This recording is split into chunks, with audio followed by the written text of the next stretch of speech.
Saya punya jidah. Nah ini luar biasa. Saya kalau inget cerita ini, jidah tuh nenek ya. Jadi saya punya kakek sama punya nenek. Saya punya nenek, itu nenek saya kemudian meninggal, kakek saya menikah lagi, ya. Namanya kan nenek sambung nih kan.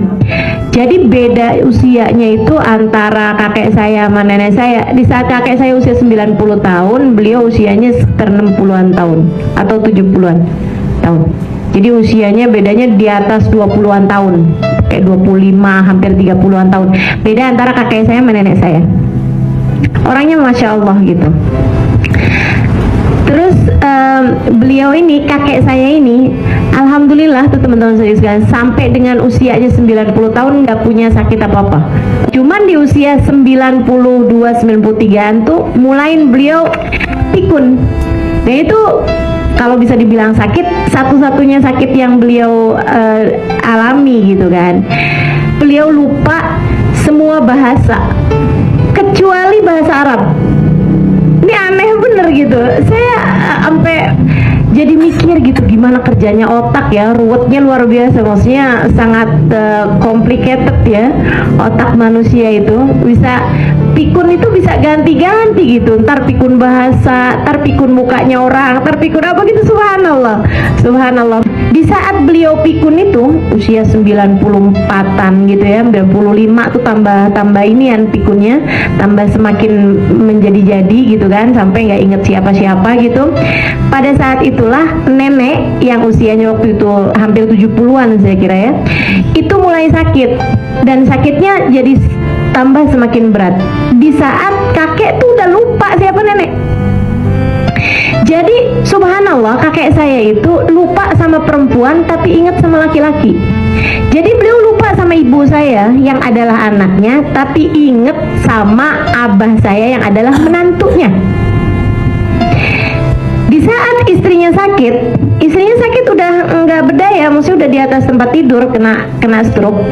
Itu beliau kerjaannya suka pergi ke rumah anaknya yang laki-laki, namanya uak saya ini ya, paman saya, namanya Abdurrahman.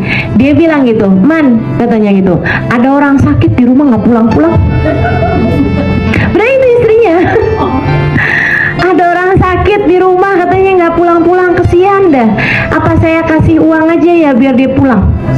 Dia pulang ke rumah orang tuanya gitu. Dia nggak ingat kalau itu istrinya.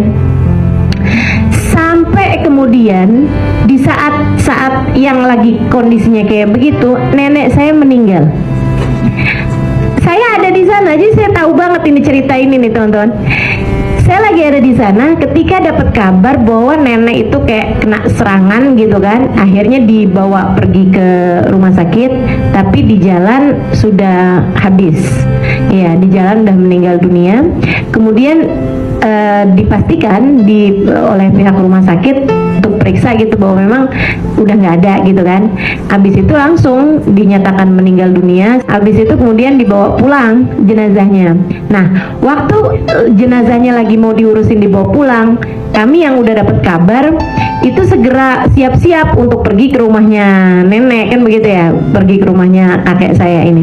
Abah saya segera tuh pergi ke rumah kakek saya itu untuk maksudnya untuk berduka cita lah, walaupun agak bingung duka citanya karena beliau bahkan nggak inget gitu kalau punya istrinya udah meninggal gitu. Jadi abah saya tuh cerita, dia duduk berduaan nih sama kakek karena belum ada siapapun yang datang gitu kan. Langsung abah saya langsung ke situ. Dia duduk berduaan di depan rumah, di serambi gitu kan, serambi rumah tuh di ruang luar itu. Duduk berduaan gitu di kayak balai-balai gitu kan, kursi gitu. Terus cerita-cerita gitu. Jid, ini gimana Jid? Istri Jid gimana? Tanya-tanya gitu. Tapi dia kayak nggak nyambung gitu. Dia malah blank kan, pikun gitu kan. Beliau malah cerita tentang ibunya gitu. Perasaan dia tuh kayak masih ada ibunya gitu. Udah cerita kesana kemari apa segala macem, sampai kemudian jenazahnya datang. Jenazah itu datang, teman-teman saya sekalian, ditaruh di depannya Njit. Kemudian abah saya buka ininya apa namanya mukanya gitu kan, belum diapa-apain kan jenazahnya, maksudnya baru ditutupin aja gitu, baru maksudnya iya masih pakai baju yang tadi gitu kan, cuman ditambahin kain gitu aja.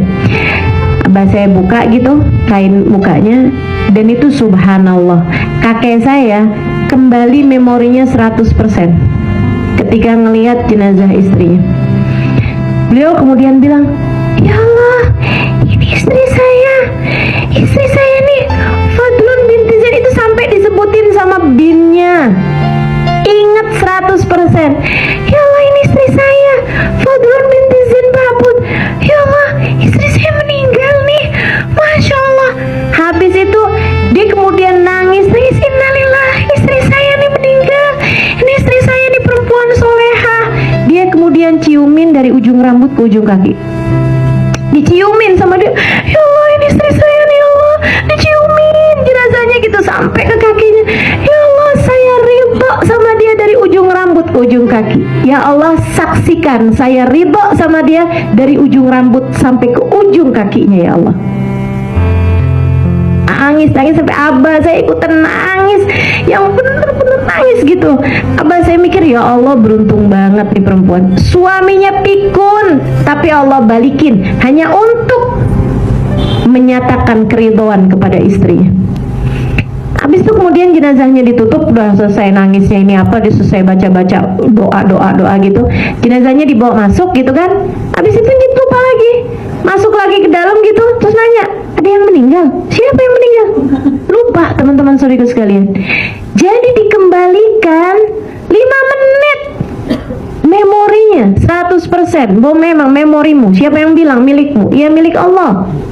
Ya milik Allah. Dirimu, siapa yang bilang milikmu? Milik Allah. Tapi Allah mengembalikan pada waktu yang tepat untuk hamba-hamba yang tercinta di sisinya.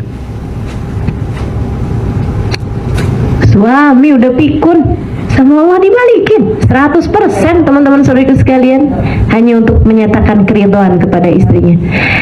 Allah mau ngajarin saya, cucunya, dan teman-teman yang kebetulan menjadi teman-teman saya untuk saya sampaikan cerita ini. Jadilah istri yang soleha.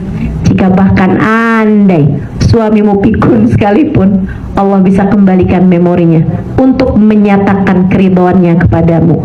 Jika kamu istri yang soleha, kamu tidak akan kehilangan apapun jika kamu istri yang soleha.